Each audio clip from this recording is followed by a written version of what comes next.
Hello everyone, आज हम class 9 का second chapter cell the building block of life के बारे में पढ़ेंगे। ये चैप्टर के नोट्स मैंने बना रखे हैं, हैंड रिटन नोट्स है कम्प्लीटली मेरे। तो मैं अभी आपको अच्छे से पहले चैप्टर समझाऊंगा इस नोट्स में। बहुत कुछ मैं इसमें लिखूंगा भी अभी नोट्स में। और नोट्स समझाने के बाद, नोट्स से पढ़ाने के बाद हम एनसीईआरटी का एक एक पैराग्राफ, एक एक लाइन पढ़ेंगे और मैं आपको पूरा क्लियर करूंगा। मैं गारंटी लेता हूँ आपको एक एक वर्ड, एक एक सेंटेंस समझ में आएगा। और कुछ एक्स्ट्रा भी बताऊंगा मैं आपको, जो बहुत बेसिक होगा, जिसकी हमें एक्चुअली में नीड भी है। ऐसा नहीं कुछ एक्स्ट्रा कुछ बाहर का होगा, बट हाँ एनसीईआरटी से रिलेटेड कुछ एक्स्ट्रा होगा। लेकिन पहले हम देखते हैं चैप्टर के बारे में, cell the building block of life. ये जो नाम है चैप्टर का, पहले इसके बारे में ही देखते हैं। सेल चैप्टर, पहले ये देखो, the building block of life. The building block of life, आप एक वर्ड देखो, the building block of life का क्या मतलब है। एक तो बताओ बिल्डिंग ब्लॉक, एक तो जो घर होता है, जो बिल्डिंग्स होते हैं, जो बिल्डिंग होते हैं, वो किससे मिलके बनता है? दीवारों से, घर से, ईंटें से। बट आप एक चीज़ देखो, बिल्डिंग जो बनता है, कैसा भी घर बने तो पहले बनेगा किससे? ब्रिक से, ईंटें से। चाहे घर बड़ा बने, चाहे घर छोटा बने। अगर बड़ा घर बनाना है तो ज़्यादा ईंटें लगेंगी, बड़ी बड़ी दीवारें बनेंगी। छोटा घर बनाना है, कम ईंटें लगेंगी, छोटे छोटे दीवार बनेंगे। बट कभी ऐसा तो नहीं होता ना, बड़ा घर बनाना है तो 10 बड़े ईंटें आ गए, अगर छोटा घर बनाना है तो 10 छोटे ईंटें आ गए। ईंटों का साइज सेम रहता है, जो ब्रिक का साइज होता है वो सेम होता है। बस हम वॉल का शाइप और शेप और साइज चेंज करते हैं। हम जिस स्ट्रक्चर में, जिस डिजाइन में हमें घर चाहिए, उस डिजाइन में वॉल बनाते हैं। तो वो डिजाइन में जो वॉल बनाते हैं वो कैसे बनाते हैं? वो डिजाइन में जो वॉल बनाते हैं कैसे बनाते हैं? ईंटों को आपस में जोड़ जोड़ के, ऐसे ईंटों को आपस में जोड़ जोड़ के, एक के ऊपर एक रख के, एक के ऊपर एक रख के, जिस डिजाइन में वो घर चाहिए उस डिजाइन में हम वॉल को बनाते हैं। और जो सबसे बेसिक यूनिट है, जो कॉमन रहता है, जो चेंज नहीं होता किसी भी बिल्डिंग में, जो सब कुछ सेम होता है, वो क्या होता है? एक ब्रिक, एक ईंटा। ये ब्रिक जो होता है ये ऑलवेज सिमिलर होता है, ऑलवेज सिमिलर होता है, ये चेंज नहीं होता। नंबर ऑफ ब्रिक्स चेंज हो सकता है पर ब्रिक चेंज नहीं होता। सेम एज जैसे बिल्डिंग का ब्लॉक एक ब्रिक होता है, ब्रिक से बिल्डिंग बनता है, एक एक ब्रिक बन के, एक एक ब्रिक बन के एक बड़ा सा बिल्डिंग बनाता है। इसलिए वो जो एक जो सब बिल्डिंग में कॉमन चीज़ है, जो सब बिल्डिंग में कॉमन है, जो सिमिलर है, उसको बेसिक यूनिट बोलते हैं या फिर इसको यूनिट बोलते हैं। वो क्या है? यूनिट है। वो क्या है? सबसे बेसिक यूनिट है, जो उसी से मिलके बनेगा, अब चाहे किसी भी डिजाइन में बने। सेम एज जो एक लाइफ का, एक लाइफ, जैसे यहाँ पे वर्ड दे रखा है the building block of life, एक लाइफ का, यहाँ पे लाइफ से इंडिकेट कर रहा है लिविंग थिंग। जो लाइफ का जो बिल्डिंग बनाएगा, जो लाइफ का जो ब्लॉक्स बनाएगा, वो कौन होगा? Cell. The building block of life, life का जो ब्लॉक्स होगा वो कौन होगा? सेल। जैसे बिल्डिंग, जो घर होते हैं, हाउसेज होते हैं, उसके ब्लॉक्स ब्रिक्स हैं, ईंटें हैं, वैसे हमारा लाइफ यानी कि एक लिविंग बीइंग का ब्लॉक्स क्या है? सेल। सेल से मिलके बनेगा। यहाँ पे मैं आपको बता दूं, यहाँ पे लाइफ में लाइफ वर्ड इंडिकेट कर रहा है लिविंग थिंग्स। क्या इंडिकेट कर रहा है? Living things. और लिविंग थिंग्स बोले तो, लिविंग थिंग्स बोले तो दो चीज़ होंगी, living, living things. Living things में दो चीज़ आएगा, एक plants, second animals. Plant and animals. Plant और एनिमल, इनकी जो बॉडी है, इनकी जो स्ट्रक्चर है, वो किससे मिलके बने? सेल से। एक एक सेल आपस में कंबाइन करके प्लांट्स और एनिमल का पूरा स्ट्रक्चर बनाते हैं। देखो, और इसलिए हम एक और चीज़, एक डेफिनेशन और मैं आपको दिखाता हूँ। इसीलिए हम सेल को, cell is the structural and functional unit of life. क्यों? क्योंकि यही स्ट्रक्चर बनाता है और लिविंग थिंग्स में सेल ही फंक्शन परफॉर्म करता है, सेल ही फंक्शन परफॉर्म करता है। स्ट्रक्चर क्या? स्ट्रक्चर बोले तो क्यों स्ट्रक्चर? क्योंकि ये देता है हमको शेप, ये देता है हमको शेप, ये देता है हमको शेप। और फंक्शन, हमारी बॉडी में जितने भी इसेंशियल फंक्शंस हैं, चाहे हमारे हार्ट का बीट करना, किडनी का यूरिन बनाना, और हमारे इंटेस्टाइन में न्यूट्रिएंट का एब्जॉर्प्शन करना, चाहे कोई भी हमारी बॉडी में जो भी एक्टिविटी होती है, सब सेल्स करती है। अब जैसे इंटेस्टाइन की सेल्स होंगी, वो होगी, वो उस टाइप की सेल्स होगी जिसका काम ही होगा एब्जॉर्ब करना, न्यूट्रिएंट को एब्जॉर्ब करना। तो मैं अभी आपको इसके बारे में कंप्लीटली समझाता हूँ, अभी आपको बहुत अच्छे से समझ आएगा। अभी आप लोगों को थोड़ा सा भी कंफ्यूजन अगर हल्का सा भी हो रहा है तो अभी क्लियर हो जाएगा आपका। पहले तो मैं आपको बताता हूँ जो सेल्स फंक्शन कैसे करती है, जो सेल्स होती है फंक्शन कैसे करती है। सेल्स डायरेक्ट फंक्शन नहीं करती, डायरेक्ट फंक्शन करती है सेल यूनिसेलुलर ऑर्गेनिज्म में, बट मल्टी सेलुलर ऑर्गेनिज्म में कैसे करती है। जैसे तो मैं आपको एक चीज बता देता हूँ, जैसे ऑर्गेनिज्म, अगर मैं जो ऊपर जो मैंने स्लाइड किया है इसके बारे में अभी सब मैं भी आपको बताऊंगा, लेकिन उससे पहले मैं आपको एक चीज़ बता देता हूँ। ऑर्गेनिज्म, जैसे ऑर्गेनिजम्स जो है ये types of organism on the basis of number of cells, on the basis of number of cells there is a two type of organism, there is a two type of organism, एक unicellular, एक multicellular. Unicellular कौन, जिसमें सिर्फ एक cell होते हैं और वही एक सेल परफॉर्म ऑल फंक्शन, वही सारे फंक्शंस परफॉर्म करता है, जैसे कि एक्सक्रीशन, रेस्पिरेशन, डाइजेशन, सब कुछ ये सारे जितने फंक्शन होता है ये जो सिंगल सेल होता है यही सारा परफॉर्म करता है। ऐसे एग्जांपल हो सकते अमीबा, पैरामीशियम। जो मल्टी सेलुलर ऑर्गेनिज्म होते हैं, जो मल्टी सेलुलर ऑर्गेनिज्म होते हैं, जो मिलियंस ऑफ सेल से मिलके बनते हैं, उसमें क्या करते हैं, जो सिमिलर सेल्स होते हैं ना वो टिश्यू फॉर्म करते हैं, जो सिमिलर सेल्स होते हैं ना वो टिश्यू फॉर्म करते हैं। कि यूनिसेलुलर में तो एक ही सेल होते हैं जो सारे फंक्शन परफॉर्म करता है, पर मल्टी सेलुलर में मिलियंस ऑफ सेल्स होते हैं, तो हर सेल का अपना काम डिवाइड होता है। तो वो सिंगल सेल अकेला अकेले काम नहीं करते, वो एक ग्रुप बनाते हैं जो सिमिलर टाइप के सेल्स होंगे जिनका फंक्शन सेम होगा, उस टाइप के सेल कंबाइन होते हैं और वो क्या फॉर्म कर देते हैं, टिश्यू। और फिर different tissues perform different function, फिर डिफरेंट टिश्यूज कंबाइन कर होकर के ऑर्गन बनाते हैं, फिर वो ऑर्गन अलग अलग फंक्शन करते हैं। वो मैं भी आपको समझाता हूँ। देखो अब ये समझाने के लिए मैंने आपको बताया था, उसमें क्या था, देखो आप लोग जैसे कि सिमिलर सेल्स मिलके wait a second, similar cells मिलके एक टिश्यू बनाते हैं। और डिफरेंट टिश्यू, आप याद रखना यहाँ पे वर्ड सिमिलर यूज करूंगा सिर्फ सेल्स के लिए, सिमिलर सेल्स, उसके बाद हर जगह मैं डिफरेंट वर्ड यूज करूंगा, वो भी समझाऊंगा क्यों। सिमिलर सेल्स मिलके एक टिश्यू बनाते हैं, डिफरेंट टिश्यू मिलके एक ऑर्गन बनाते हैं, डिफरेंट टिश्यू मिलके एक ऑर्गन बनाते हैं, डिफरेंट ऑर्गन्स मिलके ऑर्गन सिस्टम बनाते हैं, और डिफरेंट ऑर्गन सिस्टम्स मिलके एक बॉडी का निर्माण करते हैं, एक बॉडी बनाते हैं। कैसे, जो डिफरेंट जो सिमिलर सेल्स होंगे जिसका फंक्शन सेम है, पहले वो कंबाइन होकर के टिश्यू बनाते हैं, वो एक टिश्यू बनाते हैं, फिर डिफरेंट टिश्यू मिलकर के एक ऑर्गन बनाते हैं। यानी कि एक जो ऑर्गन होता है ना, एक जो ऑर्गन होता है, हमेशा याद रखना, कोई भी जो एक ऑर्गन होता है ना उसमें डिफरेंट सेल्स होते हैं। जैसे कि अगर मान लो मैं अगर हार्ट बना लूँ तो हार्ट का क्या होगा, ये तो मैंने सिर्फ समझाने के लिए बोला है। हार्ट का जो एक पार्ट होगा ना वो कुछ और काम करेगा, एक पार्ट कुछ और करेगा, एक पार्ट कुछ और करेगा। एक का काम हो सकता है ब्लड को पंप करना, मतलब एक तरीके से मैं बोलना चाहता हूँ कुछ ग्रुप ऑफ सेल्स हमारे हार्ट में जिसका काम होगा ब्लड को पंप करना। कुछ का काम होगा, कुछ सेल्स ऐसे होंगे, कुछ टिश्यू ऐसे होंगे जिसका काम होगा ट्रांसपोर्ट करवाना ब्लड का ट्रांसपोर्ट कराना। कुछ सेल्स का कुछ और काम होगा, मे भी कुछ हार्मोन बनाते हो या फिर कुछ अलग न्यूट्रिएंट या कुछ अलग केमिकल कंपोजिशन बनाते हो। मैं बस एक आपको ये बताना चाहता हूँ, एक ऑर्गन के अंदर जो कुछ ग्रुप ऑफ सिमिलर सेल्स होते हैं वो एक तरीके का काम करते हैं, बट एक जो पूरा ऑर्गन होता है वो सेम काम नहीं करता। एक जो ऑर्गन होता है वो हमेशा सेम ही काम नहीं करता है। आप जैसे देख रहे हो हार्ट में क्या होता है, ब्लड पंप भी होता है, ब्लड ट्रांसपोर्ट होता है डिफरेंट ऑर्गन्स में। एक तरफ वो रखते हैं ऑक्सीजनेटेड ब्लड, एक तरफ रखते हैं डीऑक्सीजनेटेड ब्लड। तो हर टिश्यू का ना अपना अपना काम है। जैसे आयोटा होता है, आयोटा एक थिकेस्ट आर्टरी होता है, क्यों, क्योंकि उसको ना हर एक ऑर्गन तक ब्लड पंप करना होता है, इसलिए वो तो थिकेस्ट होता है, थोड़ा मोटा होता है, उसका वर्क ज़्यादा लोड होता है, इसलिए वो ज़्यादा थिक होता है। नेचर ने उसको थिक बना रखा है ताकि वो मजबूती से काम कर सके, क्योंकि उसको ज़्यादा काम करना पड़ता है।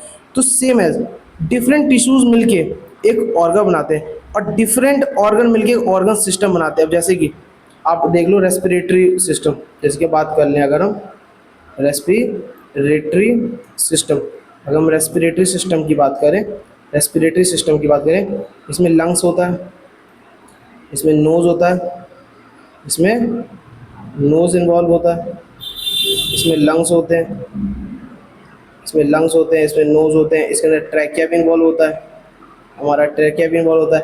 तो लंग्स एक अलग ऑर्गन है, नोज़ एक अलग ऑर्गन है, सेंस ऑर्गन होता है नोज़।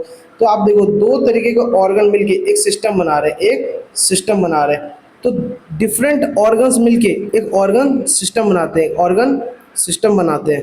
सेम एज बहुत सारे ऑर्गन सिस्टम मिलके एक बॉडी बनाते हैं, बहुत सारे ऑर्गन सिस्टम मिलके एक बॉडी बनाते हैं। क्योंकि हमारी जो बॉडी होती है, हमारी जो बॉडी होती है, इसमें रेस्पिरेटरी सिस्टम भी होते हैं, इसमें डाइजेस्टिव सिस्टम भी होता है। तो डिफरेंट सिस्टम मिलके, सर्कुलेटरी सिस्टम भी होता है। तो डिफरेंट सिस्टम मिलके, डिफरेंट डिफरेंट ऑर्गन सिस्टम मिलके, डिफरेंट ऑर्गन सिस्टम मिलके एक बॉडी बनाता है। यानी कि एक बॉडी में उल्टा बोल सकते हो, एक बॉडी में डिफरेंट ऑर्गन सिस्टम होते हैं।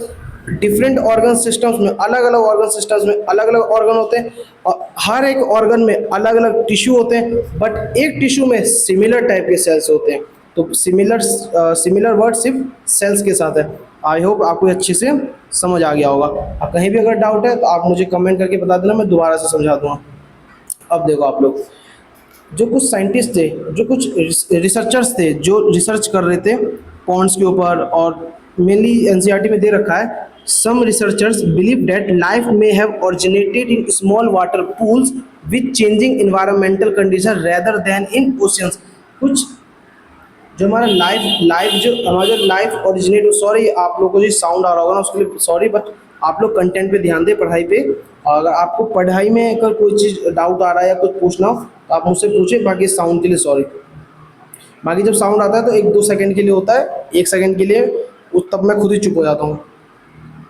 जैसे आप देखिए, life originate in small pool, life originate in small pool with changing environment not in ocean. Researchers का ऐसा मानना है जो हमारा लाइफ ओरिजिनेट हुआ है ना, स्मॉल पूल्स में हुआ है, स्मॉल पूल में हुआ है, ना कि बड़े बड़े ओशियन में, ना कि बड़े बड़े ओशियन में। With the change in environment, जैसे जैसे इन्वायरमेंट चेंज होता गया हमारा लाइफ इवॉल्व होता गया। कैसे कि वो स्मॉल पूल, जो वर्ड जो यूज़ किया गया स्मॉल पूल, वो क्या इंडिकेट कर रहा है? स्मॉल पूल यानी कि हॉट स्प्रिंग्स, स्मॉल पूल यानी कि हॉट स्प्रिंग्स। हॉट स्प्रिंग्स क्या, हमारे इंडिया में एक पूगा वैली है, PUG है, पूगा वैली इन लद्दाख। वहाँ पे condition similar to earlier earth, condition similar to earlier earth. अब वो कैसा कंडीशन होता है? हॉट स्प्रिंग में क्या होता है ना, हॉट स्प्रिंग में क्या होता है ना,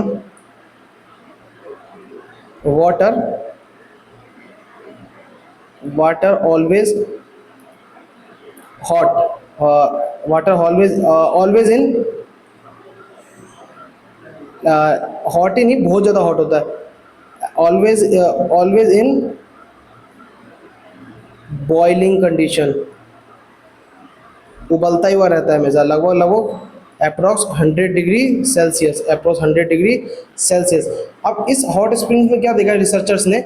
इस हॉट स्प्रिंग में कुछ ऑर्गेनिजम्स देखे, क्या कुछ ऑर्गेनिजम्स देखे जो जिंदा थे, जो इसमें सर्वाइव कर रहे थे, जो क्या कर रहे थे, इसके अंदर सर्वाइव कर रहे थे, जो इसके अंदर एक्चुअली में सर्वाइव कर रहे थे। अब उन्होंने देखा इतने हॉट कंडीशन में से भी कुछ ऑर्गेनिजम्स थे जो क्या कर रहे थे, सर्वाइव कर रहे थे। उन्होंने देखा इतने गर्म कंडीशन में, इतना ज़्यादा बॉइलिंग कंडीशन है, उसमें भी कुछ ऑर्गेनिज्म सर्वाइव कर रहे हैं। तो वो क्या थे? बैक्टीरिया थे वो, present in hot spring called thermophiles. इनको हीट लविंग बैक्टीरिया भी बोला जाता है, इनको हीट लविंग बैक्टीरिया भी बोला जाता है, क्योंकि बहुत ज़्यादा हीट में रहते हैं, हीट लविंग बैक्टीरिया। एक मिनट मैं आपको समझाता हूँ रिसर्चर इसमें क्या कहना चाह रहे हैं। उन्होंने देखा हमारा जो अर्थ था, ये जो कंडीशन बता कर रहे हैं ना, कंडीशन सिमिलर टू अर्लियर अर्थ बोले तो करीबन हमारा 3.5 billion years ago, approx 3.5 billion years ago, approx 3.5 billion, ये बी लिखा हुआ है, 3.5 बिलियन ईयर्स एगो हमारा अर्थ क्या था? हमारा अर्थ एक आग का गोला ही तो था। हमारा अर्थ क्या था? एक आग का गोला।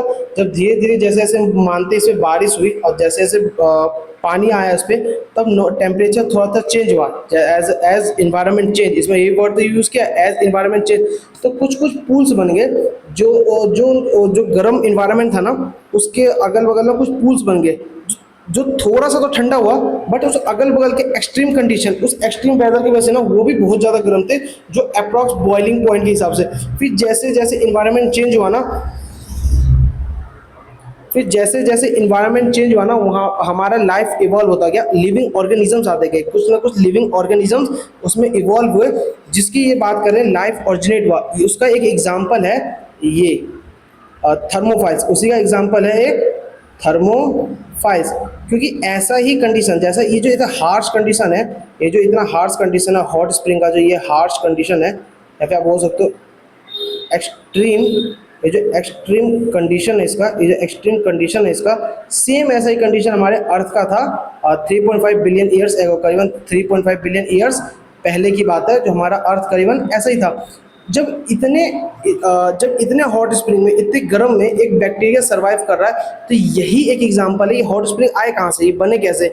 ये उसी समय से जो उस एक्सट्रीम टेम्परेचर में जो बन गए ना, तो इन्होंने अपना टेम्परेचर मेंटेन रखा है, ये अभी भी पानी यहाँ पे उबलता ही रहता है। तो इतने एक्सट्रीम कंडीशन में जब कुछ बैक्टीरिया सर्वाइव कर गए, तो माना जाता है सेम ऐसे कंडीशन तो 3.5 बिलियन ईयर्स एगो, यानी कि इनिशियल हमारा जो अर्थ फॉर्म हुआ था, तो इनिशियल समय में ऐसा ही उसका कंडीशन था।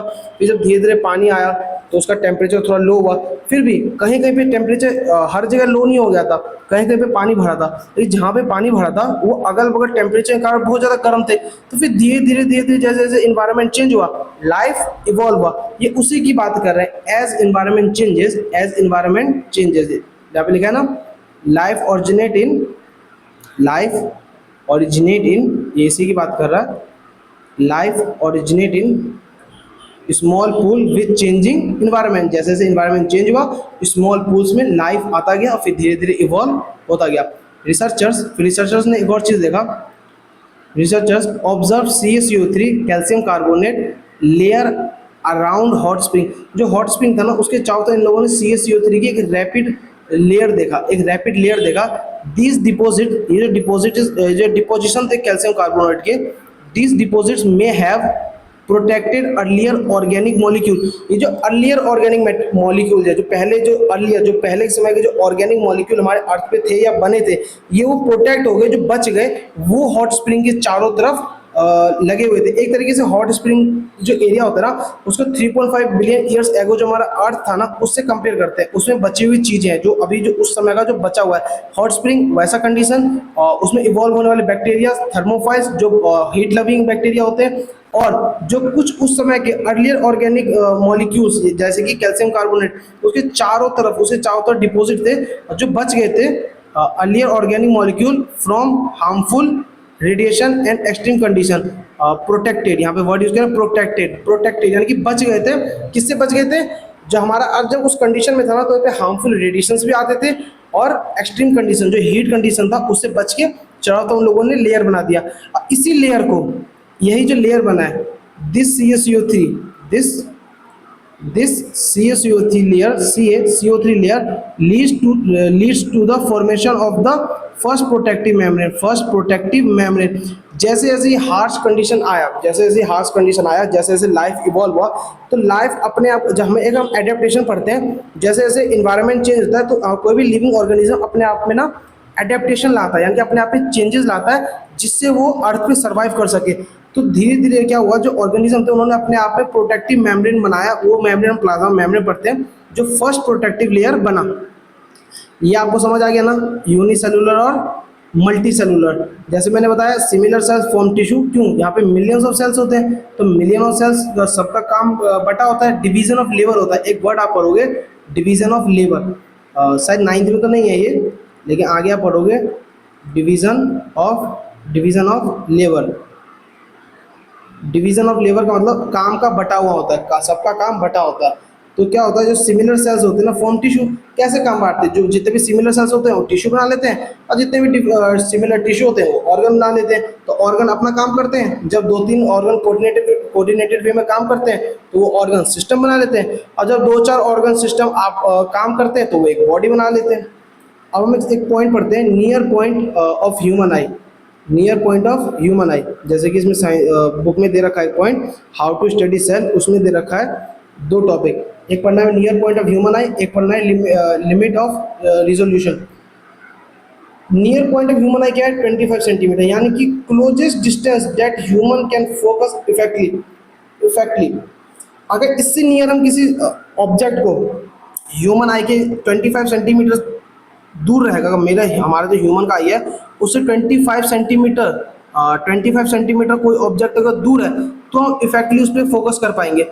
अगर आप धीरे धीरे उसको पास लेके आएंगे ना तो आप देखेंगे तो बिल्कुल जो पास आ जाएगा तो वो तो दिखेगा नहीं, लेकिन फिर भी अगर 25 सेंटीमीटर से पास आ जाए, मान लो 20 सेंटीमीटर आ जाए, 22 सेंटीमीटर आ जाए, तो हमारे आंखों पे जोर पड़ने लग जाता है। कई बार किस चीज़ में फोकस से देखते रहते हैं ना, पास में रखे तो हमारे सिर में दर्द होता है, क्यों? हमारा आई ना फोकस नहीं कर पाता है, तो उस पर ना स्ट्रेस पड़ता है, हमारे आंखों पे हमारे ब्रेन पे स्ट्रेस पड़ता है, इसलिए हमको कई बार हेडेक शुरू हो जाता है उसकी वजह से। जो एक 25 सेंटीमीटर है ना वो सबसे पास का डिस्टेंस है, जितना उतने पास में कोई ऑब्जेक्ट रखा है तो इफेक्टली हम उस पर फोकस कर सकते हैं। तो यहाँ पे ये नियर पॉइंट ऑफ ह्यूमन आई की यहाँ ये बात कर रहा है। एक होता है limit of resolution, minimum distance of object can be separated. देखो क्या होता है, जो सेपरेट हम कर सकते हैं, मान लो ये दो ऑब्जेक्ट है, ठीक है, ये होता है 0.1 mm, 0.1 mm इसका लिमिट ऑफ रिजोल्यूशन, ये होता है 0.1 mm ह्यूमन आई का। क्यों? ये होता है ह्यूमन आई का, ये जो होता है ना, ये मैं बता देता हूँ आपको, ये जो होता है ना ये ह्यूमन आई के लिए होता है, ये 0.1 mm ह्यूमन आई के लिए होता है। कि है क्या ये, मैं बताता हूँ। ये होता है, मान लो यहाँ पे कोई ऑब्जेक्ट रखा है, ये दो ऑब्जेक्ट रखा है, अगर इनकी बीच की दूरी 0.1 mm है तब तो हमको ये दो ऑब्जेक्ट सेपरेट दिखेगा, पर जैसे ही 0.1 mm से कम इसका डिस्टेंस बचा ये हमको सेपरेट दिखेगा ही नहीं। यही ह्यूमन की आई की लिमिटेशन होती है। कोई भी दो ऑब्जेक्ट अगर मिनिमम 0.1 mm की दूरी पे है तब तो वो हमको अलग अलग दिखेगा, जैसे 0.1 mm की दूरी से कम आया और क्लोज आया, उनका डिस्टेंस 0.1 mm से कम हुआ तो वो हमको अलग अलग उसको हम सेपरेटली नहीं देख पाएंगे। ये ह्यूमन आई लिमिटेशन होता है, मिनिमम 0.1 mm। यही बात कर रहा है limit of resolution. Come resolution का लिमिट क्या है, रिजोल्यूशन का लिमिट क्या है ह्यूमन आई का, तो वो है मिनिमम डिस्टेंस 0.1 mm, 0.1 mm। अब देखो, अब हम सेल्स के बारे में पढ़ तो रहे, बट ये सेल्स फर्स्ट टाइम ऑब्जर्व किसने किया, फर्स्ट टाइम सेल्स आया कौन सा और कैसे? देखो फर्स्ट सेल जो था वो डिस्कवर किया था रॉबर्ट हुक साहब ने first observe cell by the self design microscope. इन्होंने खुद से माइक्रोस्कोप बनाया था जिसकी एबिलिटी थी 200 to 3x मैग्नीफिकेशन, यानी कि किसी भी ऑब्जेक्ट को 200 से 300 गुना ज़्यादा बड़ा करके देख लेना, ये उस मैग्नीफिकेशन की एबिलिटी थी। इतना अच्छा माइक्रोस्कोप इन्होंने बनाया था। और जो माइक्रोस्कोप बनता है ना लेंस वाला, वो बनता है कॉन्वेक्स लेंस से। किससे बनता है? कॉन्वेक्स लेंस से। आगे आपको पढ़ना है CONV, convex lens. He examine a thin slice of cork होती है पेड़ की छाल, ये डेड सेल थे। इन्होंने फर्स्ट टाइम जो सेल ऑब्जर्व वन अर्थ पे वो रॉबर्ट हुक साहब ने किया था। कौन सा था? Dead cell.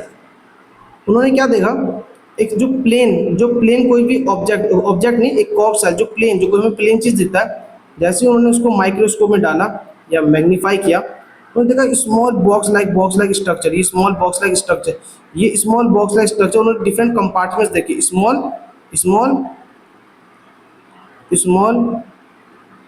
बॉक्स लाइक उन्होंने कंपार्टमेंट्स देखे, उन्होंने ढेर सारे कंपार्टमेंट्स देखे। यही स्मॉल बॉक्स लाइक कंपार्टमेंट्स को हम सेल्स बोलते हैं। क्या बोलते हैं? सेल बोलते हैं। और ढेर सारे थे तो ये सेल्स थे। ओके, उन्होंने इस तरीके से देखा था, फर्स्ट टाइम सेल्स की खोज इस तरीके से हुई थी, इस तरीके से सेल को ऑब्जर्व किया गया था। ठीक है, आप किसी भी सेल के साइज को किस तरीके से ऑब्जर्व करते हैं, साइज ऑफ सेल। तो उसमें होता क्या है, एनसीईआरटी में दिया गया है माइक्रोस्कोप को रीड करने का तरीका। माइक्रोस्कोप ना आप रेडियस सेट कर सकते हो। होता क्या है, रेडियस को किस तरीके से सेट किया जाता है, इसमें क्या होता है, माइक्रोस्कोप को ना आप सेट करते हो, convert diameter from mm to micrometer. आप क्या करते हो, जैसे माइक्रोस्कोप के नीचे आपने कोई भी सामान रखा, कोई भी सामान होता है, कोई भी सेल या कोई भी मान लो प्याज का पील होता है, उसका एक रख दिया आपने। ठीक है, आपने क्या किया, जो उसका mm में दे रखा है डायमीटर, मैं आपको एक पॉइंट पढ़ के दिखाता हूँ। Convert the diameter from mm to micrometer. Suppose the diameter of visible field is 5 mm, magnifying in 5 into, अच्छा मतलब 5 mm के डायमीटर तक का, मान लो इतना होगा 5 mm के डायमीटर तक का वो माइक्रोस्कोप जूम करके देख रहा है। तो इसको हमने और जूम कर दिया, 5 mm से हमने कर दिया इसको 5 mm। 1 mm में क्या होता है, 1 मिलीमीटर में 1 mm में होता है 1000 माइक्रोमीटर। 1000 माइक्रोमीटर 1 mm में 1000 माइक्रोमीटर होता है। सोचो 5 mm को अगर 1000 माइक्रोमीटर से मल्टीप्लाई कर दें, ये तो 5000 माइक्रोमीटर हो जाएगा, 5000 माइक्रोमीटर हो जाएगा। इतना ज़्यादा जूम कर दिया तो उसको हमने क्या किया, 5000 माइक्रोमीटर पे सेट कर दिया। जो डायमीटर था ना इसका माइक्रोस्कोप का, उसको हमने 5000 माइक्रोमीटर पे सेट कर दिया, 5000 माइक्रोमीटर पे सेट कर दिया। वो एकदम जूम करके सेल को जैसे हमने देखा माइक्रोस्कोप में, जैसे ही हमने सेल को जूम करके देखा, मान लो अनियन पील को जूम करके देखा, अनियन पील को जैसे ही हमने जूम करके देखा, मान लो इतने दूर हमने उसको जूम करके देखा, उसका रेडियस था अनियन पील के अंदर, ये जो रेडियस था ये 5000 माइक्रोमीटर का रेडियस का डिस्टेंस था। इतने को देखा हमने, इतने में हमने देखा छोटे छोटे हमको 25 सेल्स दिखे। कितने दिखे, 25 सेल्स, 25 सेल्स मान लो दिखे, 25 सेल्स मान लो हमको दिखे। ये एक्टिविटी है, जब एनसीईआरटी पढ़ोगे ना आपको अच्छे से क्लियर होगा। मैं समझा रहा हूँ, जब एनसीईआरटी को जैसे ही रीड करोगे आपको बहुत अच्छे से समझ आएगा। 25 सेल्स दिखे तो क्या किया, डायमीटर कितना था, 5000 माइक्रोमीटर। कितना था, 5000 माइक्रोमीटर। तो डायमीटर जो हमने लिया 5000 माइक्रोमीटर। अब कितने सेल्स दिखे हमको, 25। जब हम डिवाइड करेंगे तो ये आएगा 200, यानी कि एक सेल अप्रॉक्स 200 माइक्रोमीटर के डायमीटर का होता है। अगर मतलब कोई भी सेल अगर हमें निकालना हो, हम जितने भी डिस्टेंस हम माइक्रोस्कोप में सेट करते हैं, जैसे मैंने माइक्रोस्कोप में सेट कर दिया 5000 माइक्रोमीटर के डायमीटर के जितना एरिया, 5000 माइक्रोमीटर के डायमीटर, मान लो एक इतना सा एरिया है जिसका जो डायमीटर है ये 5000 माइक्रोमीटर है, 5000 माइक्रोमीटर है। इतने दूर के एरिया में कितना नंबर ऑफ कंपार्टमेंट मुझे दिख रहा है, मुझे 25 दिखे, तो मतलब 25 सेल है। तो उतने एरिया को 25 से डिवाइड कर दिया तो एक सेल का डायमीटर आ गया। जब एक सेल का डायमीटर आ जाए तो उससे हम एरिया निकाल सकते हैं। तो करीबन एक सेल का एरिया डायमीटर हम कैसे निकालते हैं, तो साइज कैसे पता चलता है। यहाँ पे एरिया की बात ही नहीं, यहाँ पे साइज की बात की है। तो देखो, estimated size of onion peel cell, diameter of the visible field, diameter of the visible field in microscope। और visible field क्या होगा, जो हम सेट करेंगे, और number of cells along the diameter, उतने डायमीटर के along कितने number of cells प्रेजेंट है, तो वो हो जाएगा एस्टिमेटेड साइज ऑफ। जैसे यहाँ पे अनियन पील का एग्जांपल था एनसीईआरटी में, आप कुछ भी कह सकते हो, एस्टिमेटेड साइज ऑफ सेल लिख देना आप सीधा। ये भी लिख सकते हो क्योंकि यहाँ पे एग्जांपल अनियन का था, इसलिए यहाँ पे जो 25 सेल्स जो दिखते हैं, ये जो 25 सेल्स इन 5000 माइक्रोमीटर जो दिखते हैं वो अनियन पील सेल होते हैं। इसलिए मैंने यहाँ पे एग्जांपल अनियन पील सेल का ही लिखा है, इसलिए मैंने यहाँ पे ना अनियन पील सेल का एग्जांपल लिखा। ओके, आपको एक बात बताऊँ, जो भी हमारे सेल की जो स्टडी है, हमारी जो सेल की स्टडी है, उसमें सबसे बड़ा योगदान साइंटिस्ट का तो है ही, लेकिन उनको भी हेल्प करने वाला एक चीज़ है माइक्रोस्कोप। कौन, माइक्रोस्कोप। अगर माइक्रोस्कोप नहीं होता ना तो हम कभी भी सेल के बारे में नहीं पढ़ पाते, सेल के बारे में नहीं देख पाते। इसलिए जो जैसे जैसे over the year scientist have improve the microscope bye improving it's 3 main feature. 3 main feature के हेल्प से, ये 3 मेन फीचर होते हैं माइक्रोस्कोप के, इसको धीरे धीरे साइंटिस्ट ने चेंज किया, मतलब उसको अच्छा किया, उसका मैग्निफिकेशन पावर और इंक्रीज किया। जैसे कि मैं आपको बता देता हूँ, इम्प्रूव किया, जैसे कि रिजोल्यूशन,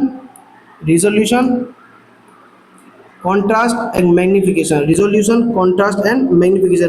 जैसे मैंने अभी आपको रिजोल्यूशन के बारे में बताया, जैसे मैंने अभी आपको रिजोल्यूशन के बारे में बताया। तो रिजोल्यूशन क्या होता है, मेजर ऑफ क्लैरिटी। एनसीईआरटी में दे रखा है रिजोल्यूशन क्या होता है, मेजर ऑफ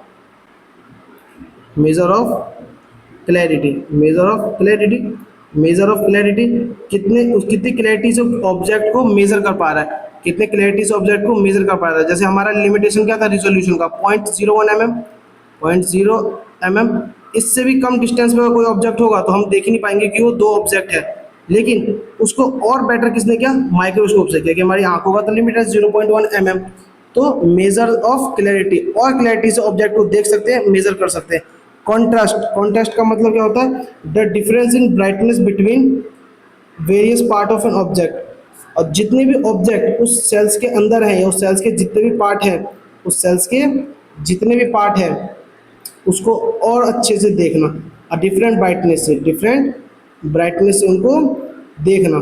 कॉन्ट्रास्ट का मतलब क्या होता है? Brightness, the difference in brightness between various part of an object. The दोबारा बोलता हूँ मैं, the difference in brightness between various part of object, हर एक ऑब्जेक्ट का different object, different object, different object उस सेल के अंदर, different object, different object, different different brightness, different brightness, different brightness. अगर डिफरेंट ऑब्जेक्ट है तो डिफरेंट ब्राइटनेस, यानी कि हर ऑब्जेक्ट हमें अलग अलग दिखे। अगर एक ही हर ऑब्जेक्ट में सेम ब्राइटनेस से दिखेगा ना तो हम कंफ्यूज हो जाएंगे, हमें पता ही चलेगा क्लियरिटी से। अगर अलग अलग ब्राइटनेस से दिखेगा तो हमें पता चलेगा किस स्ट्रक्चर, कौन सा स्ट्रक्चर कौन से शेप का है। और एक होता है मैग्निफिकेशन, मैग्निफिकेशन मतलब कितना क्लियरिटी से देख सकते हैं। अगर किसी भी ऑब्जेक्ट को हम 2x से, 2x मतलब उसको 20 गुना ज़्यादा करके देख सकते हैं। अगर उसको हमने 100 गुना ज़्यादा कर दिया तो और बेटर देख सकते हैं। अगर उसको हमने 500 गुना ज़्यादा और बड़ा करके देख लिया तो उसको और क्लियरिटी से देख सकते हैं। अब आप एक चीज़ देखते हो मोबाइल में, जितना हम जूम करते हैं ना, जितना ऑब्जेक्ट को जूम करते हैं उतना ब्लर होता है। तो इसमें क्या हुआ, जैसे जैसे मैग्नीफिकेशन इंक्रीज हुआ, जैसे जैसे मैग्नीफिकेशन इंक्रीज हुआ, साथ साथ में कॉन्ट्रास्ट और रिजोल्यूशन, अगर हम मैग्नीफिकेशन इंक्रीज कर देंगे और रिजोल्यूशन इंक्रीज नहीं करेंगे, क्लैरिटी इंक्रीज नहीं करेंगे तो ऐसे ही ब्लर दिखेगा। इसलिए रिजोल्यूशन भी इंक्रीज हुआ साथ साथ, और कॉन्ट्रास्ट यानी कि हर एक ऑब्जेक्ट का एक अपना ब्राइटनेस। तो इससे क्या हुआ, ये तीन चीज़ें चेंज हुई, रिजोल्यूशन, कॉन्ट्रास्ट और मैग्नीफिकेशन। इसके हेल्प से हमने ऑब्जेक्ट को और अच्छे से देख पाया। और साइंटिस्ट का सबसे मेन हेल्प करने वाला इंस्ट्रूमेंट यही था, माइक्रोस्कोप। अगर माइक्रोस्कोप नहीं था तो हम सेल के बारे में अभी तक इतना कभी नहीं जान गए होते जितना अभी हमें सेल्स के बारे में पता है। अब देखो, आप अभी तक आए हो कि आपको सारा कुछ समझ आया हो। अगर कहीं पे भी डाउट है तो आप लोग मुझे कमेंट में पूछना, मैं आपको अच्छे से दोबारा समझाऊंगा। अभी हम देखते हैं सेल मेम्ब्रेन। मैं आपको एनसीईआरटी की भी रीडिंग करवाऊंगा, मैं भी आपको एनसीईआरटी की भी रीडिंग करवाऊंगा। सॉरी,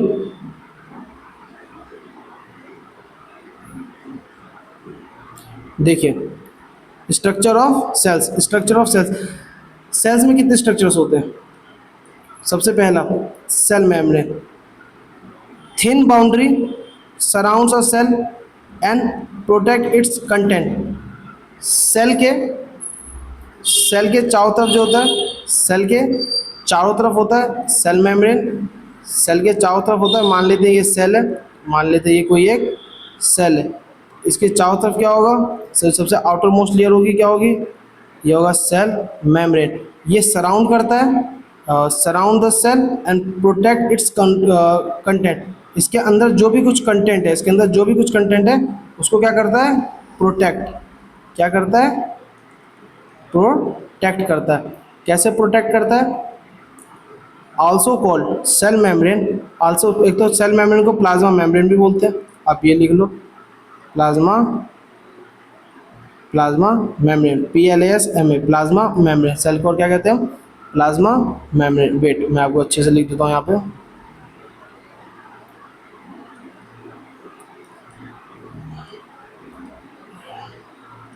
हम कहते हैं इसको प्लाज्मा मेम्ब्रेन, प्लाज्मा मेम्ब्रेन। अब देखो इसे आल्सो कॉल्ड, इसका तीसरा नाम है also called selectively permeable membrane. Selectively permeable membrane क्यों बोला? Allow only some substance to pass through while it blocking other. उससे पास होने के लिए सिर्फ कुछ सब्सटेंस को वो अलाउ करता है और सबको ब्लॉक करता है। किसको अलाउ करता है? किसको ब्लॉक करता है? जो हार्मफुल होते हैं। किसको?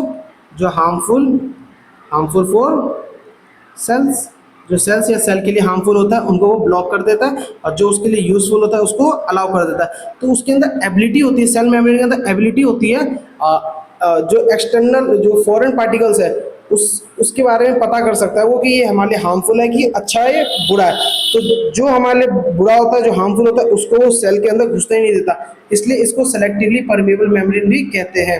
जैसे कि इसमें क्वेश्चन पूछा था कि CO2 और O2 जो एल्वुलाई से पास होता है, क्योंकि जब हमारे अंदर हार्ट होता है, हार्ट जो है ना, हार्ट जो ऑक्सीजनेटेड ब्लड को कम करता है ना, तो हार्ट के अंदर जो ऑक्सीजनेटेड ब्लड आता है ना, वो आता है एल्वुलाई से। हमारा जो कार्बन डाइऑक्साइड सेल्स रिलीज करते हैं, उस कार्बन डाइऑक्साइड को बाहर हमारे बॉडी से निकालना, ऑक्सीजन को ब्लड में डालना, ये काम होता है लंग्स का। तो लंग्स के अंदर कहाँ पे? एल्वुलाई में।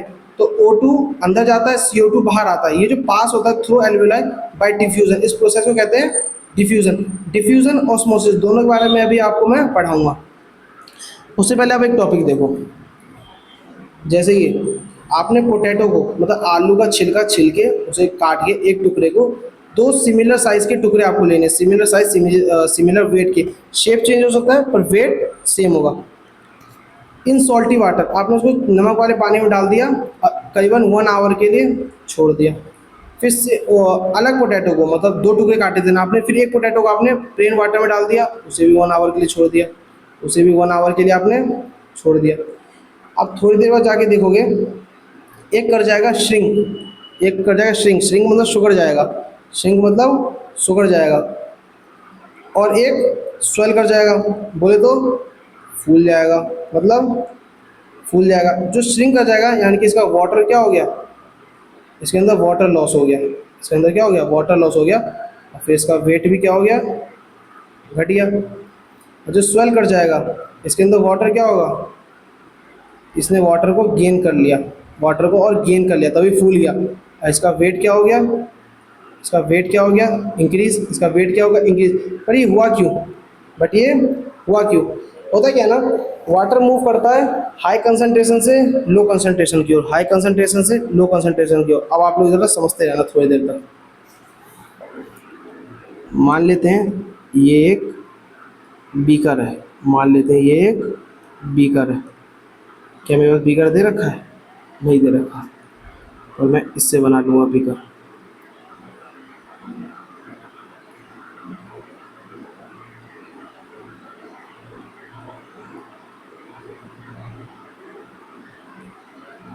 मान लेते हैं एक बीकर दे रखा है, सॉरी एक मिनट टाइम लगा, इसमें 1 सेकंड लगेगा बस। ये बन गया हमारा बीकर। अब देखो आप, इसके अंदर मान लेते हैं पानी यहाँ तक भरा हुआ है, यहाँ तक पानी भरा हुआ, इसमें से भी यहीं तक पानी भरा हुआ, ठीक है। ये है इनका हाफ लेवल, ये है इनका हाफ लेवल।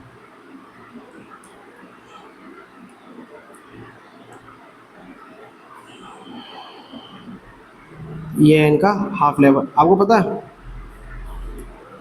इसके अंदर जो पानी है ना, इसके अंदर जो पानी है, ये है अप्रोक्स आपको यहीं तक, ये है अप्रोक्स आपको सिर्फ यहीं तक, ठीक है। इनके बीच में ना एक पाइप कनेक्ट कर दिया मैंने, इनके बीच में ना एक पाइप कनेक्ट कर दिया। जैसे ही मैं इसके वाल्व को, जैसे ही मैं इसके वाल्व को, जैसे ही मैं इसके वाल्व को ओपन करूँगा ना, ये पानी फटाफट इसमें से निकलेगा, पानी फटाफट इसमें से निकलेगा, पानी निकलेगा। और ये दोनों जाके जब पानी रुकेगा, कब, इसमें से पानी जाना, इसमें से पानी जाना, इसके अंदर देखो इस तरीके से मैंने एरो बना दिया। पानी इसके अंदर कब तक जाएगा, जब तक दोनों दोबारा सेम लेवल पे नहीं आ जाए। जैसे ही इसमें पानी भरा हुआ, इसमें पानी यहीं तक था, यहीं तक था, ये पानी यहाँ तक था। बट जैसे ही मैंने वाल्व को ओपन किया, इस पाइप को कनेक्ट किया जो था मैंने, इस पाइप वाल्व को जैसे ही मैंने ओपन किया, फटाक से पानी इसमें से नीचे, इसका पानी नीचे लेवल पे आया, इसका पानी अपर लेवल पे गया। पर ये नीचे आकर के, ये अपर लेवल पे आकर के ये इक्वल हो गया। पहले ये ज़्यादा था, ये बिल्कुल कम था, ये ज़्यादा था तो ये कम हुआ, ये कम था तो ज़्यादा हुआ, आई एक लेवल पे आ गया। इसको ही कहते हैं हाई लेवल से, हाई पार्शियल प्रेशर से, इसको ही कहते हैं high partial pressure to low partial pressure, low partial pressure. होता क्या है, इसको बोला जाता है हाई पार्शियल प्रेशर से लो पार्शियल प्रेशर। अब होता क्या है, अब एक सॉल्यूशन के बारे में देखो। सॉल्यूशन क्या होता है, जैसे कि अगर नॉर्मल पानी है तो नॉर्मल पानी है, अगर पानी में आपने नमक डाल दिया, चीनी डाल दिया, कुछ भी जो उसमें घुलता है, जो उसमें घुलता है, जैसे अब ये नहीं मिट्टी डाल दिया, मिट्टी घुलता नहीं है, मिट्टी वो काला कर देता है, अब थोड़ी देर बाद देखो वो सेटल डाउन हो जाता है। सॉल्यूशन क्या होता है, मान लो आपने वाटर प्लस सॉल्ट लिया, तो इसको बोलते हैं सॉल्यूशन। अब सॉल्यूशन में जो सॉल्ट है, जो पानी होता है, जो लिक्विड पार्ट होता है, जिसके अंदर घुलता है, जिसके अंदर घुलता है, उसको बोलते हैं सॉल्वेंट, उसको बोलते हैं सॉल्वेंट, उसको बोला जाता है सॉल्वेंट, उसको बोला जाता है सॉल्वेंट। और जो घुलता है उसको बोला जाता है सॉल्यूट। जब चीनी पानी बनाते हैं ना, जब चीनी घुलता है तो चीनी हुआ सॉल्यूट और ये हो गया सॉल्वेंट, ये हो गया सॉल्वेंट, ठीक है। अब आप देखो, मैंने यहाँ पे सेम वही चीज़, मैंने एक बीकर लिया, मैं भी फटाफट ऐसे ही बना देता हूँ। मैंने एक बीकर लिया, इसके अंदर 500 ml प्लेन वाटर है, प्लेन वाटर है, सेम लिया, इसका मैंने वेट नापा ना, ये भी 500 आ रहा है, इसका भी आ रहा है 500 ml। बट ये ना सॉल्यूशन है किस चीज़ का, सॉल्ट प्लस वाटर। तो ये तो श्योर है, ये जितना भी है 500 ml पूरा वाटर है, पूरा वाटर है, कंप्लीट वाटर, प्लेन वाटर है ना। पर आपको पता है ना, जब आप पानी के अंदर चीनी या नमक घोलते हो तो उसका लेवल बढ़ता है, क्यों, पानी और चीनी क्या होता है, घुल के ना वो पानी के अंदर जगह ले लेता है अपना, उसके अंदर डिजोल्व होता है, डिजोल्व होने के बाद वो भी घुल जाता है, लिक्विड फॉर्म में आ जाता है, तो पानी को लेवल रेज कर देता है। लेकिन ये नमक घुलने के बाद अभी भी 500 लीटर रहता है, यहाँ की ऑब्वियस सी बात है, जो प्लेन वाटर कितना भी हो इससे तो कम ही है, इसके अंदर जितना वाटर रियल, इसके अंदर तो 500 ml सॉल्यूशन है, ये इन रियलिटी में सॉल्यूशन हुआ ना। कि सॉल्यूशन क्या होता है, दो चीज़ का मिक्सचर, ये तो सॉल्ट और वाटर का मिक्सचर है इसके अंदर, लेकिन है 500 ml ही, और हमको पता भी नहीं चलेगा दूर से देखने में, दूर से क्या पास से भी नहीं पता चलेगा। लेकिन होता क्या, ये 500 ml कंप्लीट प्लेन वाटर है, इसलिए इसको पता क्या, इसके अंदर ना सॉल्यूट ज़्यादा है, सॉल्यूट ज़्यादा है। तो होता क्या है, जहाँ पे इसके अंदर पानी कम है, इसके अंदर ना पानी कम है, इसके अंदर सॉल्यूशन, इसका सॉल्यूशन और इसका वाटर इक्वल है, बट इसका अकेला वाटर ही 500 ml है।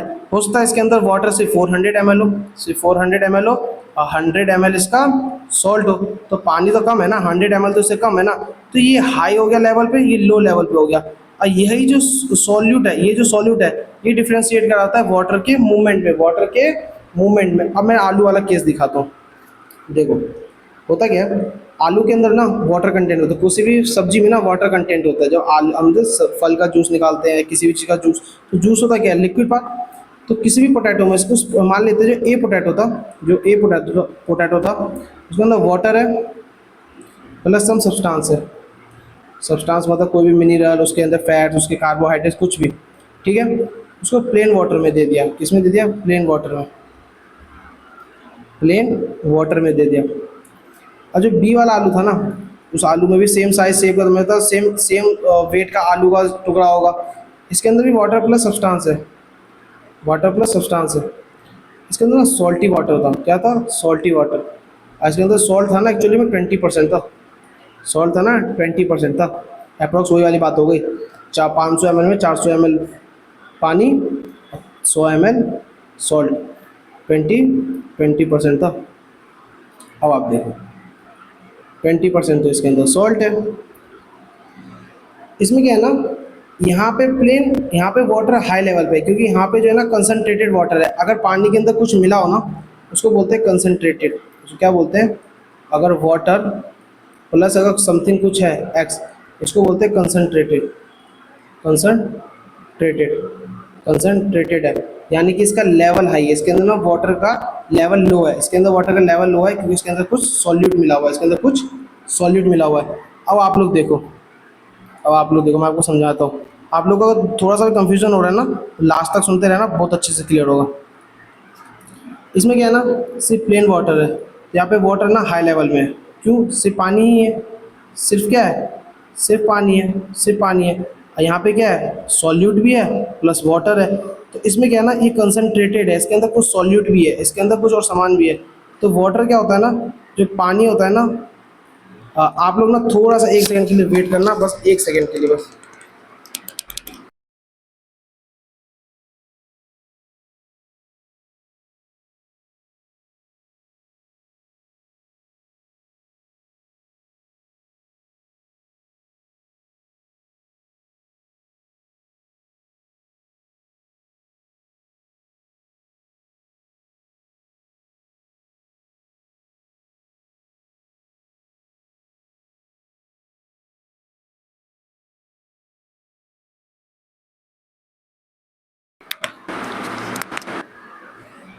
Hello, sorry, sorry.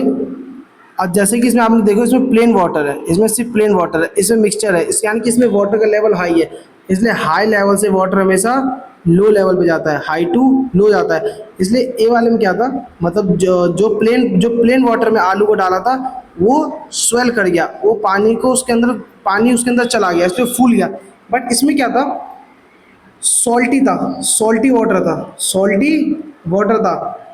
इसमें आप बोलोगे सर कंसंट्रेटेड तो ये भी है, इसमें सब्सटेंस है, वाटर है, इसके अंदर भी कुछ सब्सटेंस है, यानी कि सॉल्ट है, इसके अंदर वाटर है, बट इसके अंदर हमने 20% मैंने डाला, स्पेशली मैंने बोला था 20%। इसका यानी कि इसके अंदर ना इस सॉल्यूशन में ना सॉल्यूट 20% है। ये तो प्लेन वाटर है, तो ये तो सॉल्यूशन नहीं हुआ। सॉल्यूशन तो हमेशा कम से कम दो चीज़ होना चाहिए, दो या दो चीज़ से ज़्यादा मिक्सचर, वाटर के अंदर दो या दो चीज़ से ज़्यादा चीज़ हम दो या दो से ज़्यादा चीज़ हम मिला देंगे तो वो हो जाएगा सॉल्यूशन। बट ये सॉल्यूशन ये तो नहीं थे, तो प्लेन वाटर था, ये सॉल्यूशन था। इसका सॉल्यूट हमने रखा ही इसी तरीके से, जो नेचुरली जो आलू होता है, जो पोटैटो होता है, उससे ज़्यादा कंसनट्रेटेड हो जाए, उससे ज़्यादा कंसनट्रेटेड हो जाए ये सॉल्यूशन। इसलिए यहाँ पे इस बार ये हाई था और ये लो था, यानी कि इसके अंदर वाटर लेवल कम था, इसके अंदर सॉल्यूट ज़्यादा था, जैसे 20%। ये सब्सटेंस ना 20% से, ऑब्वियसली बात है, मैं ये बोलना चाहता हूँ, ये सब्सटेंस इस वाटर में 20% से कम होगा। यहाँ पे 20% था, तो इसलिए वाटर इस बार इसमें से इसमें जाता है, इसलिए श्रिंक कर जाता है, पतला हो जाता है, ये वाटर को लॉस कर देता है, वाटर को लॉस कर देता है। अब समझ आया आपको कॉन्सेंट, मैं आपको ये चीज़ समझ आया। अब मैं आपको कॉन्सेंट्रेटेड वर्ड का मतलब बताता हूँ, जैसे कि एसिड है, एसिड है, अगर प्योर एसिड है ना, इसको बोलेंगे कंसनट्रेटेड, कंसनट्रेटेड, ये ना ज़्यादा जलाएगा। ऐसे एसिड में ना अगर वाटर मिला देंगे, इसको बोलते हैं डाइल्यूटेड, डाइल्यूटेड या डाइल्यूट कर देना, किसी भी चीज़ में पानी मिला देने को बोलते हैं डाइल्यूट कर देना, थोड़ा उसका असर कम हो जाएगा। अब मान लो बहुत ज़्यादा नमकीन पानी दे दूँ आपको, बहुत ज़्यादा नमकीन पानी, सॉल्टी वाटर, सॉल्टी वाटर, आप उसके अंदर आपने उसको पहले फर्स्ट टाइम टेस्ट किया, आपको नमकीन लगा, आपने उसको उसमें एक गिलास पानी और मिला दिया, फिर दोबारा टेस्ट किया, तो उसका सॉल्टीनेस क्या हो जाएगा, सॉल्टीनेस क्या हो जाएगा, ऑब्वियस सी बात है घट जाएगा, उसका सॉल्टीनेस क्या हो जाएगा, ऑब्वियस सी बात है घट जाएगा। क्यों? क्योंकि ये जो आपने एक्स्ट्रा दोबारा पानी जो ऐड किया है, उसने उसका क्या किया, डाइल्यूट कर दिया। सेम है, जैसे अगर तेजाब, प्योर तेजाब हो, वो स्किन को तुरंत जला देगा, उसको कंसनट्रेटेड कहते हैं। डाइल्यूट भी जला देगा पर थोड़ा कम बर्न करेगा। तो कंसनट्रेटेड वो होता है जो प्योर सब्सटेंस हो, और डाइल्यूट होता है जिसके अंदर हम पानी मिला दें, उसका असर थोड़ा कम कर दे, तो उसको बोला जाता है डाइल्यूटेड।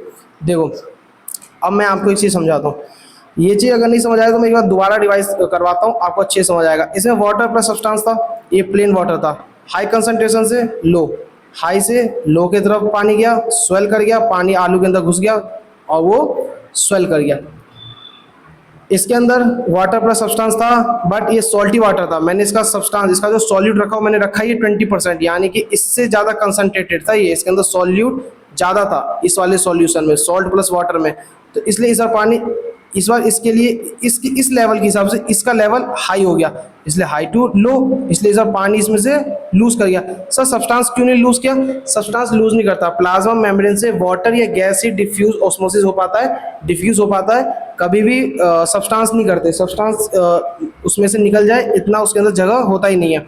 अब मैं आपको बताता हूँ डिफ्यूजन और ऑस्मोसिस होता क्या।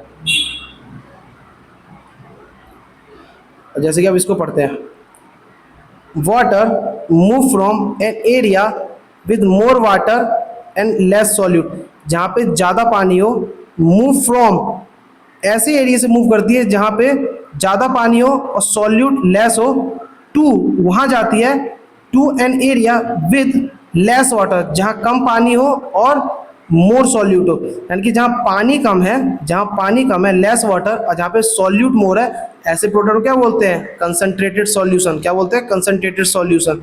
और जहाँ पे ऐसा एरिया जहाँ पे move from an area with more water, जहाँ पे पानी ज़्यादा हो और लेस सॉल्यूट हो, ऐसे को क्या बोलते हैं? Diluted, diluted solution. क्या बोलते हैं? Diluted solution. और एक चीज़ देखो आप, डाइल्यूट, कंसंट्रेशन, ये साइंस के जो जितने भी टर्म होते हैं ना, ये रिलेटिव टर्म्स होते हैं। जैसे कि मैंने 1 लीटर वाटर लिया, 1 लीटर वाटर, यहाँ पे मैंने 1 लीटर वाटर लिया, इसमें मैंने डाल दिया 1 kg सॉल्ट, 1 kg सॉल्ट, इसमें मैंने डाल दिया 2 kg सॉल्ट, मैंने डाल दिया 2 kg सॉल्ट। ये ना इसके आगे डाइल्यूट है, मतलब अब ये इसको ले लो बी ए, इसको ले लो बी, तो B is more concentrated, more concentrated than A, या फिर उल्टा उल्टा बोल दो, A is more dilute than B, A B से ज़्यादा मोर डाइल्यूट है या बी ए से ज़्यादा कंसंट्रेटेड है, ऐसे होता है। ये डाइल्यूट कंसंट्रेशन सब साइंस के टर्म ना रिलेटिव टर्म्स होते हैं। ये इस तरीके से होता है, जैसे ये गरम गरम चाय बने, आप उसको पीना भूल जाओ, वो रूम टेम्परेचर पे आ जाए तो आप क्या बोलते हो, ठंडा हो गया। क्या बोलते हो, ठंडा हो गया। आपने क्या वर्ड यूज़ किया, ठंडा। वहाँ पे आपने कोल्ड ड्रिंक फ्रिज से निकाला, वो अगर रूम टेम्परेचर पे आ जाए, उसी टेम्परेचर पे आ गया आपको, हम क्या बोलते हैं, ये गर्म हो गया। टेम्परेचर सेम है, एक बार चाय का टेम्परेचर सेम है और वो पहले ज़्यादा गर्म था, अब वो कम गर्म है, यानी कि अब वो ठंडा हो गया। अब जो कोल्ड ड्रिंक है पहले ज़्यादा ठंडा था, अब थोड़ा कम ठंडा है, इसलिए आप उसको गर्म बोल देते हैं। सेम टेम्परेचर में और ठंडा बोल रहे हैं और गर्म बोल रहे हैं, सब रिलेटिव टर्म्स होते हैं साइंस में। अब ये देखो, अब मैं आपको सिखाता हूँ, ये movement of water through a selectively permeable membrane is called osmosis.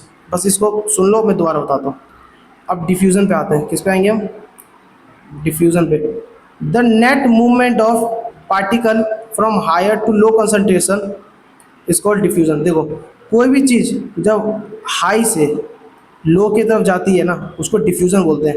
और ये बिना मेम्ब्रेन की भी हो सकते हैं, अगर इवन विदाउट मेम्ब्रेन, बिना मेम्ब्रेन के भी, जैसे मैंने टंकी वाला एग्जांपल करवाया था।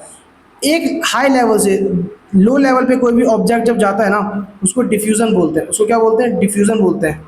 और ऑस्मोसिस कुछ और नहीं, एक डिफ्यूजन ही है। बट अगर डिफ्यूजन किसका हो रहा है, वाटर का। मैंने बोला कोई भी substance, the net movement of particle, अगर ये पार्टिकल वाटर है, अगर ये पार्टिकल वाटर है, तो इस केस में इस डिफ्यूजन का स्पेशल नाम एक दे देते हैं हम, इस डिफ्यूजन का एक स्पेशल नाम दे देते हैं हम ऑस्मोसिस। बस इतना ही डिफरेंस है, बस इतना ही डिफरेंस है। ऑस्मोसिस इज द, लिख रखा है मैंने यहाँ पे, osmosis is the diffusion of water. Osmosis is nothing just a diffusion of water. हम क्या बोलते हैं, कोई भी पार्टिकल का हाई लेवल से लो लेवल पे, यानी हाई पार्शियल प्रेशर से लो पार्शियल प्रेशर पे जो कोई चीज जाता है, यानी कि हाई से लो जाता है। पार्शियल प्रेशर मतलब वो जो हाई लेवल पे होता है ना, उसका एक प्रेशर होता है जो नीचे गिरता है और लो की तरफ जाता है। जब वो बराबर लेवल पे आ जाते हैं तब वो प्रेशर नहीं बन पाता, ना पानी ए टंकी से बी में जा पाएगा, ना बी से ए में जा पाएगा, क्योंकि दोनों टंकी में सेम लेवल का पानी आ गया। लेकिन जब ए में पानी जाता है ना, तो उसमें प्रेशर बनता है, वो नीचे की तरफ पानी धक्का देता है और बी की तरफ भगता है जिसमें कम है। और जब उस आधी आधी टंकी बराबर भर गई तो प्रेशर नहीं रह पाता, ना ए से बी में पानी जा पाता है, ना बी से ए में। वही होता है पार्शियल प्रेशर। तो हाई लेवल से जब लो लेवल पे कोई चीज आता है, उसको बोलते हैं डिफ्यूजन। अब वो जो चीज है, जो मैं एक वर्ड यूज कर रहा हूँ, चीज या पार्टिकल, वो पार्टिकल अगर वाटर है, सिर्फ एक केस है वाटर, तो उसका नाम है ऑस्मोसिस। वाटर के अलावा किसी भी चीज का डिफ्यूजन होगा तो डिफ्यूजन है। अगर वाटर का डिफ्यूजन हो रहा है तो वो ऑस्मोसिस है। इन प्लांट्स जो प्लांट में रूट अब पानी खींचता है, कैसे खींचता है, water from the soil enters the roots cell by the process of osmosis। Osmosis होता है, अगर जमीन में जो रूट होती है, ये जो मिट्टी से जो पानी इनके अंदर जाता है, ये जो मिट्टी से जो इनके अंदर H2O जाता है, इस प्रोसेस को क्या कहते हैं, ऑस्मोसिस। ऑस्मोसिस क्या होता है, जो रूट के सेल्स होंगे, मैंने इसे बोला ना, यहाँ पे वर्ड यूज किया है रूट, यहाँ पे वर्ड यूज किया है एक रूट सेल। हर सेल के अंदर मेम्ब्रेन होगा, उस मेम्ब्रेन से होते हुए, उस सेलेक्टिवली परमेबल मेम्ब्रेन से होते हुए जो पानी अंदर जाएगा, उस प्रोसेस को बोल देंगे ऑस्मोसिस। ये तो यहाँ पे वर्ड यूज किया, आप देख लो दोबारा, यहाँ पे कौन सा वर्ड यूज किया, ये देखो, selectively permeable membrane, movement of water through selectively permeable membrane. तो सेलेक्टिवली परमेबल मेम्ब्रेन तो उसके अंदर भी होगा, प्लांट सेल के अंदर भी होगा। रूट सेल क्या है, प्लांट सेल, रूट प्लांट का पार्ट होता है। तो हर सेल के अंदर, हर लिविंग सेल के अंदर सेल मेम्ब्रेन होगा। हाँ, आपने एक चीज जरूर सुना होगा, जो प्लांट सेल के अंदर सेल मेम्ब्रेन के बाद एक एक्स्ट्रा स्ट्रक्चर होता है, इसको सेल वॉल बोलते हैं, जो प्लांट को रिजिडिटी प्रोवाइड करता है, एक कठोरनेस प्रोवाइड करता है। वो एनिमल सेल्स में नहीं होते, बट वो वाटर को नहीं रोकता, सिर्फ वो शेप देने में हेल्प करता है। बस सेल वॉल का एक ही काम है, रिजिडिटी प्रोवाइड करना, सख्त, वो जो कठोरनेस होती है ना, कठोरता, बस वो प्रोवाइड करना होता है सेल वॉल का काम। बाकी कौन सा कोई कौन सा पार्टिकल अंदर जाएगा, कौन सा बाहर आएगा, वो सिर्फ एक सेल मेम्ब्रेन होता है। सेल मेम्ब्रेन को ही सिर्फ सेलेक्टिवली परमेबल मेम्ब्रेन बोलते हैं। किसी भी चीज़ का हाई लेवल से लो लेवल पे जाना, हाई पार्शियल प्रेशर से लो पार्शियल प्रेशर पे जाना, उसको डिफ्यूजन बोलते हैं। अगर वो पार्टिकल वाटर है तो उसके लिए स्पेशल नाम दिया गया है एक ऑस्मोसिस। ठीक है, अभी देखो outside the cell, inside the cell. अभी हमने पोटैटो वाला केस सुना, क्या था, पोटैटो के सेल्स ही तो थे, सारे सेल के अंदर पानी घुस गए तो फूल गया, सारे सेल ने पानी लूज कर दिया तो श्रिंक हो गया। ये होता क्या है, सब तो सेल से मिलके बनाए ना। अब देखो अगर किसी भी ऑब्जेक्ट के बाहर या फिर सेल के बाहर में जो सॉल्यूट का कंसंट्रेशन है, यानी कि जो पानी के अंदर सॉल्यूट मिला है, और जो सेल के अंदर इनसाइड द सेल वो उसका कंसंट्रेशन बराबर है, मतलब 1 लीटर पानी में इधर भी 1 किलो नमक है, इधर भी 1 किलो नमक है। मैं एग्जांपल 1 किलो नमक ले रहा हूँ, मान की सॉल्यूशन ले रहा हूँ, कुछ भी हो सकता है, कोई भी सब्सटेंस हो सकता है। सॉल्यूट कंसंट्रेशन अगर ज़्यादा है, सॉल्यूट कंसंट्रेशन सेल के बाहर और सेल के अंदर अगर बराबर है, अगर एक मिनट, अगर बराबर है तो इस टाइप को हम इसको ऐसे बोलते हैं आइसोटोनिक सॉल्यूशन। इस टाइप के सॉल्यूशन क्या बोलते हैं, आइसोटोनिक सॉल्यूशन, इस टाइप के सॉल्यूशन को हम क्या बोलते हैं, आइसोटोनिक सॉल्यूशन। मैं आपको इसको एनसीईआरटी से भी पढ़वाऊंगा, आइसोटोनिक सॉल्यूशन। अगर सेल के अंदर सॉल्यूट की मात्रा ज़्यादा है, यानी कि उसका कंसंट्रेशन हाई है, बाहर के मुकाबले ज़्यादा है तो हाइपोटोनिक। और अगर सॉल्यूट आउटसाइड द सेल ज़्यादा है रेदर देन इनसाइड, तो उस ऐसे को बोलते हैं हाइपरटोनिक सॉल्यूशन। बस ये नाम दे रखा है, सेल के अंदर और सेल के बाहर। अगर आलू को जो मैंने रखा था सॉल्टी वाटर में, वो सॉल्टी वाटर का कंसंट्रेशन आलू का कंसंट्रेशन सेम होता तो कोई फर्क ही नहीं पड़ता, ना श्रिंक होता ना स्वेल होता। अगर बाहर में ज़्यादा सॉल्यूट है तो पानी आलू में से बाहर चले जाएगा, श्रिंक कर जाएगा। और अगर बाहर में कम है तो वो स्वेल कर जाएगा। अगर दोनों तरफ बराबर कंसंट्रेशन है तो कुछ भी नहीं होगा, तब सेम लेवल हो जाएगा ना, टंकी वाली बात, आधा आधा भर जाएगा तो सेम लेवल हो जाएगा। आप लोगों को ये टॉपिक कितना समझ आया मुझे बताना। इसमें अगर एक भी चीज़ आपको कंफ्यूजन है, आप कमेंट डालना। बस आप इसको रिकॉर्डेड वीडियो है, आप बस इसको लाइव टू लाइव इंटरेक्शन समझो। आप एक भी अगर डाउट है ना आपको, आप मुझसे कमेंट में लिख दोगे, मैं दोबारा समझाऊंगा उसको, गारंटी है। तो थैंक यू।